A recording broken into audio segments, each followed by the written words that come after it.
What is going on, everybody? Welcome back to another Detroit Lions video. Now, the Detroit Lions did play the Indianapolis Colts yesterday, and as we do every single Monday after a Detroit Lions game, today we will be going over the major takeaways, the good, the bad, the ugly from Week 8. Talk about some of the positives, talk about some of the negatives, and just the overall takeaways from this week's game. Now, before we do get into the video, if you are new to the channel and are enjoying this Detroit Lions content, please consider liking the videos and subscribing to the channel. It only takes 2 seconds out of your day to do so, and it helps the channel out more than you could know. So if you could do that, just take those 2 seconds out of your day to hit the like and subscribe button. I would be greatly appreciative, and it would help the channel out so much. But with all that being said, let's get into talking about these Week 8 takeaways because there is a lot to talk about.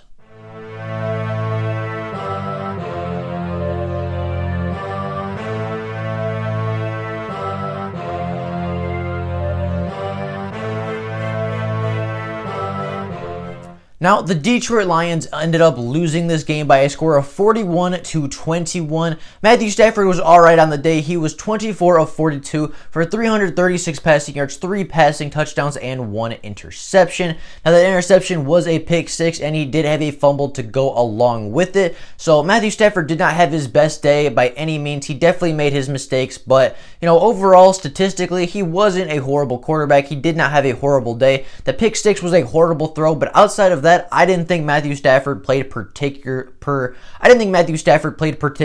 poor in this game outside of that one bad decision on the pick 6. Now, the Lions had a absolutely historic rushing day as Jamal Agnew was the leader in rushing yards with just 1 carry. He had 11 yards on the game, which led the team. Let that sink in for a second. Jamal Agnew, a wide receiver, had the most rushing yards on the game, on the entire game for the Lions. Jamal Agnew led the team with 11 rushing yards on 1 carry. You want to know who was number 2 on that list? You want to know who was second in rushing on our team? It was Matthew Stafford with 1 rush for 10 yards. So, Matthew Stafford did not have a lot of help in this game, as you can clearly see. The rushing game just wasn't there. The Colts did a great job of shutting down pretty much anything the Lions tried to do on offense. They did a great job of shutting down and getting to Adrian Peterson and DeAndre Swift and Kerryon Johnson. They did a good job of shutting down that run game early, and by the time the middle of the third quarter rolled around, the Lions abandoned the run game entirely and just put the game on Matthew Stafford's shoulders like we've seen so many times before. The receivers overall yesterday had a fairly good game. Kenny Golladay unfortunately did leave the game with an injury. It looked like a hip injury on a non-contact play, which is unfortunate to see. But Marvin Hall stepped up in a big way yesterday. He had 4 catches for 113 yards on the game, including a beautiful 73-yard catch and run by himself, where, Stafford just threw up a prayer and Marvin Hall answered that prayer with a phenomenal catch and run to put the Lions in really good field position and give them a chance to get back into the game. Now, Marvin Jones was alright on the day too. He had 3 receptions for 39 yards and 2 touchdowns. Hockenson had a career record day of 7 receptions for 65 yards. Didn't have the biggest, game, didn't have the most yards or anything, but he was pretty solid throughout the game. He was a very reliable target throughout the entirety of that game. So obviously getting 7 receptions, which is a career high. He is starting to really emerge as a really good, reliable target for Matt Stafford. The defense did not play particularly great throughout the entire game, but Danny Shelton and Romeo Okwara both had 1 sack, which was good to see us getting to the quarterback a little bit more. I still want to see more pressure. I still want to see them get there more, but overall, it was not a horrible day by the pass rush. Now, the defense on the day gave up 262 passing yards and 3 touchdowns to Phillip Rivers. They gave up 119 rushing yards on the day and 2 touchdowns. However, most of those rushing yards came in the end of the halves where this defense got gassed. This defense got so tired. They started the games phenomenally, and they played really well for the most part, and they just got so tired at the end, and they just could not compete. They could not play for that amount of time they were put on the field, and I will talk about that in just a minute. minute. Now, moving on to the major takeaways from this game. My first takeaway is that the defense was actually really, really good in this game. They just got extremely tired and extremely gassed at the end of both halves. Now, you saw them come out in the first quarter and the third quarter, right? Very early in those halves, and they played really well. They were getting good penetration. They were stopping the run. I mean, I think the defense forced 5 negative plays before the offense could even run 5 plays on the game. So, I mean, this defense came out aggressive. They came out strong. They came out playing fast and aggressive and hitting hard and getting into the backfield and stopping the Colts rushing attack and their passing attack for the most part.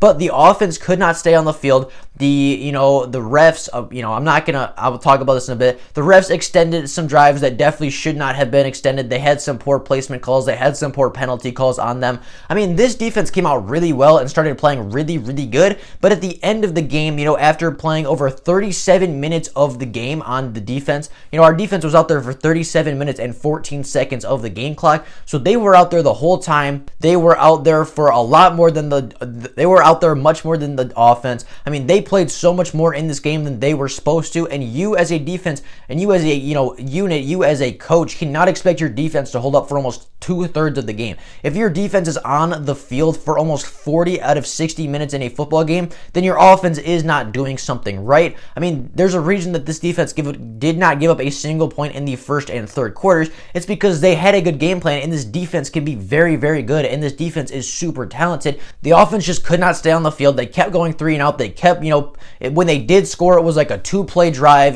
They had momentum early, and the defense got so tired, and that the stats might not look particularly great for this defense, but if you look at how long they were out there and you actually watch the game, I mean, this defense started really fast, really strong. They started really good and showed that they can still be a great defense in the NFL, but you can't be a great defense if you're playing for 2/3 of the football game. I mean, you just can't do it. Your offense, Matthew Stafford and Daryl Bevel have to step up. They have to start making better plays. They have to start maintaining drives a little bit better if they want to continue to win football games, because if your defense is out there for 37 minutes out of the 60 minutes that you play in a football game, there's no way the defense can play that well for 40 minutes of a game clock. I mean, there's just no way it can happen. Speaking of Daryl Bevel, the bane of my existence at the moment, I hate Daryl Bevel so much. I mean, I was so confident in Daryl Bevel's ability from last season. He was really good last season. I mean, he got this offense rolling, and this year he just can't seem to do anything right. I mean, we couldn't run the ball. I mean, obviously, if Jamal Agnew, a wide receiver, leads the team in rushing yards with 1 carry, that is a problem, and that right there should be reason alone to fire Daryl Bevel today. I mean, we couldn't run the ball. We were one-dimensional. The game was put on Stafford's shoulders. We couldn't stay on the field. The offense was very stagnant. It was very predictable. It just did not work. And I mean, Daryl Bevel as a play caller needs to fix that. And you could say, oh, well, the Lions lost their one-on-one matchups. The Lions players didn't play well enough. The Lions offensive line got beat over and over again. And yes, those things are true. But if, as an offensive coordinator, if you see your offensive line getting beat, you call quick passes. You call screen passes. Because the Lions, yes, their run did not work early, but they abandoned it so quickly and put this game on Matthew Stafford's shoulders that again falls on Daryl Bevel. I mean, if your players aren't playing well, right, if your offensive line is having a rough day, if your running backs are having a rough day, that is on the offensive coordinator to come up with some plays, come up with some schemes, come up with some screen passes, get them in space, get them some easy passes, some easy reps where they can build some confidence, and then go into the rest of the game and building that confidence over and over and over again. If your offensive players aren't having a good day, then it's on the offensive coordinator to make up for that with creative play callings, with creativity, with play selections that help your offense play better even if they're having an off day. And Daryl Bevel didn't do that. Daryl Bevel called a very bad game. The players did not play particularly well, and overall it was just a very embarrassing performance by the Detroit Lions offense. Now, I will talk about the referees today, and I'm not using them as an excuse. The referees are not the reason we lost the game. I mean, we were outplayed fair and square. We were outcoached. We were outplayed. The Lions just did not play up to par with the Indianapolis Colts. But the referees made the game more of a blowout than it should have been. And, I'm going to go over just a couple examples off the top of my head that, just they stand out, and they're so poorly officiated that everybody in Detroit and everybody in Indianapolis and everybody watching that game knew what the call should have been, and the refs, for some reason, they closed their eyes, dude. Like, I don't understand. the big one to me is Phillip Rivers got sacked, and he got up and pushed our guy in the back, pushed him after the play was over, after the whistle was dead, and our players didn't even react really. I mean, they kind of got angry. They started, jawing and talking a little bit. They did not swing. They did not push. They did not do anything. And you know who got flagged for that play? Danny Shelton for roughing the passer. 10 seconds after the play had happened, and after Phillip Rivers started a fight on the field, Danny Shelton got flagged for roughing the passer, and that extended the drive and gave the Colts a free touchdown that they did not deserve. Did Danny Shelton take him down a little late? Yes, maybe. But they did not call that play when it happened. They called roughing the passer or whatever it was. They called late hit or unnecessary roughness on Phillip Rivers. They called that an unnecessary roughness. That was not the call on the field. They wanted a reason to penalize the Lions on that play, so they picked on Danny Shelton. What Danny Shelton did, was it half a second late? Was it a little bit late? Potentially, yes. I'm going to say that, maybe he was a little late in pulling Phillip Rivers to the ground, and maybe he shouldn't have done that. But if Phillip Rivers got up and started a fight, and Danny Shelton got flagged for it, and Phillip Rivers walked away with no punishment at all. How does that happen? That was a free drive. That was a free drive extender that the referees gave to the Colts after Phillip Rivers started the fight. Like, that does not make sense to me. There are other examples where Tony McRae was clearly pushed in the back into the punt returner. And yes, he ran into the punt returner, but you can clearly see the gunner extend his arms and push Tony McRae into him. Tony McRae even tries to veer off, and he gets pushed into this guy, and it is a flag for a 15-yard penalty that puts the Colts in a really good scoring position and lets them start their drive on the 40-yard line. I mean, there was also one, you want to say, Danny Shelton was late on that hit on Phillip Rivers. He shouldn't have brought him to the ground. TJ Hockenson called a pass. The whistle had blown. He was short of the goal line. And number 23 came in, lowered his head, hit TJ Hockenson on the top of the head, and almost gave him a concussion. Like, that could have been really dangerous, but it wasn't called. I mean, the play was dead. The play was over. Players were trying to bring Hockenson to the ground still, which we were penalized for earlier. And then number 23, I think it's Kenny Moore, came in and lowered his helmet and initiated contact with his helmet, which is a problem. It is a penalty. That is dangerous play, and you can be ejected for that. But you know what happened? Nothing happened on the game. That was a dangerous play by Kenny Moore that could have seriously injured somebody, but the refs didn't care. The refs turned around and didn't look. They turned the other way. And I'm not saying that the refs blew this game for the Lions. They were flat out outplayed. But this was one of those games where there were so many bad calls against the Lions that, you have to question whether or not these refs are truly biased, because there's no way that was roughing the passer on Danny Shelton. That guy, Kenny Moore, 23 on the Colts, should have been ejected for that hit on TJ Hockenson. Led with the crown of his helmet. It hit TJ Hockenson right in the temple of the head. I mean, Tony McRae was flagged for running into the punt returner when he was clearly pushed into him. I mean, there was tons of holding on the offensive line, which teams always get away with, so I'm not even going to mention that. But the reffing yesterday was absolutely horrible. And again, I'm not using that as an excuse to why we lost. As I said, we got outplayed, but the Lions should not have to play the refs and another team. The Lions have their own problems. The Lions have enough trouble beating teams by themselves. They don't need to beat the refs on top of that. If the NFL wants to make games tougher on some teams, if they want some teams to play their opponents and the refs that week, go to the Packers that are a good team that can use that kind of challenge. Go to the Kansas City Chiefs that could use that kind of challenge. The Lions have their own problems. They do not need the refs to start blowing games, and they do not need the refs to start calling some BS fouls to extend drives and make the game look a lot farther away and a lot more of a blowout than it was. I mean, I hate when this happens, and I sound very frustrated because I am. The Lions don't deserve to have these BS referees. They do not deserve to be penalized for things that they did not even cause. And the biggest thing, and I know that, that was not the reason we lost, but it did shift momentum. That did change how the game was played. And will the Lions lose anyway if those 3 fouls were called, if 23 is ejected for that really bad hit on TJ Hockenson, if, the Lions stop Phillip Rivers and the Colts on that one drive, and if Tony McRae isn't called for, kick, catch, interference or whatever, do the Lions win that game? Probably not. They probably still lose, but there's no reason for the referees to be so bad at their job. There is no reason for them to miss those kinds of calls that are easy calls to see. Some of those are close, some of those are not close. The referees need to do a better job, and it's always on Detroit. People complain, I see all the time, people complain that, oh, the refs missed this call. Oh, if this was our team, we would have been flagged. The Lions get phantom calls every single week. The Lions get this BS called on them every single year, and it shouldn't happen. We saw it last year where it cost us the Packers game. This year, it might not have cost us the game, but it was a huge, huge blow every time we made a big play. Every time something happened that shouldn't have happened. I mean, the refs just were so poor in this game, and I felt like I had to mention it because it's just unexcusable at this point. I don't know if Matt Patricia and Bob Quinn sent something to Roger Goodell to make him upset over the weekend. I don't know if maybe that, Bob Quinn did something to Roger Goodell, or if Martha Ford did something to Roger Goodell that made him upset, but every single year, the refs find a game on the Lions schedule, and they just absolutely kill the Lions on its own BS calls, and yesterday was that game. There were so many late calls, so many missed calls, so many bad spots and bad holdings and bad missed calls by or from the referees that, it obviously, as I said, it's not the reason we lost that game, but it's the reason that it was such a big margin of deficit in the end.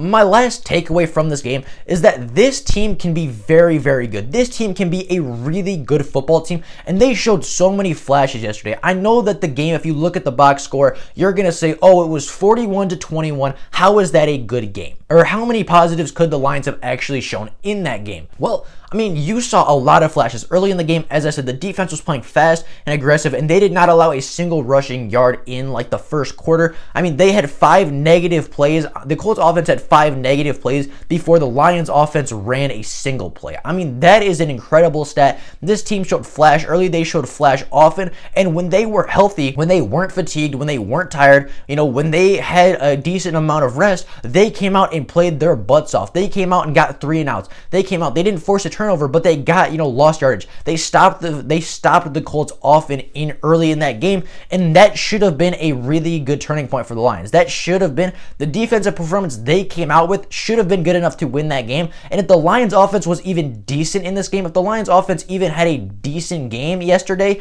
if Matthew Stafford doesn't throw that pick six and doesn't fumble that ball away, if they maintain drives even a couple minutes longer on each drive, if they get 1 first down more on every single drive, then this game is a completely different ball game, and the score is a completely different score, and the mindset of Lions fans and Colts fans alike, and the NFL even, is a very different one today. If this Lions offense can stay on the field a little bit more yesterday, then the defense continues to play their butts off, continues to play well, and they continue to be the reason we win that football game. If Matthew Stafford doesn't throw that pick six and doesn't fumble the ball away, even if we get a field goal on that, then maybe that could be that's a 10-14-point swing right there. And there are so many variables, there are so many different ways that this game could have gone differently. And at the end of the day, we were outplayed, we were outcoached, we were just outdone by the Indianapolis Colts on Sunday. And I have to give credit to the Colts where it is due. But I mean, the Lions, I feel like, beat themselves. I mean, they came out with a really good defensive game plan. They came out with a really good defensive strategy, and Daryl Bevel once again let this team down.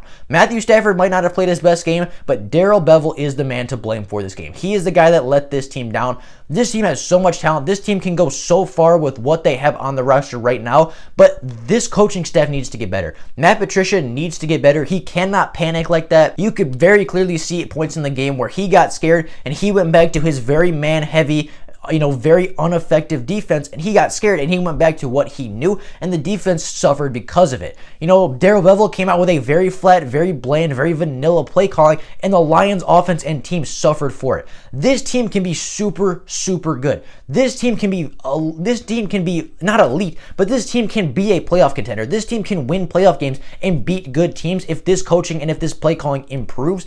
And based on what I've seen, people keep telling me, oh, you gotta wait, oh, you gotta be patient, oh, you gotta look and wait and see what they've been doing and see what they've been improving on. The Lions cannot win with this coaching staff. And people keep telling me, oh, you keep talking about the next coaching staff, but this coaching staff is going to stay. No, they will not. This coaching staff is not good enough to stay. And if Martha Ford cannot see that, if Sheila Ford Hamp cannot see that, if she cannot understand that Matt Patricia and Daryl Bevel cannot do their jobs effectively, and Bob Quinn cannot do their job to the best of their ability, if Sheila Ford Hamp cannot see that these are not the right guys guys to take us to the playoffs and take us to that next level, then she has no business owning the Detroit Lions. I mean, it is almost embarrassing at this point to be a Lions fan. It is embarrassing to watch this offense be so stagnant with all the weapons we have. It is so embarrassing to see such a great defensive start and such a great defensive game plan and performance be wasted because the offense can't stay on the field and because our defense gets gassed at the end of halves. It is so embarrassing to see these things happen when they're so simple and so easy to fix. The Lions need a new coaching staff, and if the Lions get a new coaching staff, even if it was the same team, and if we improve just a little bit in a couple areas, especially in the play calling, this team can be a really good one, and this team can go very, very far into the near future, and I will elaborate on that a lot more tomorrow.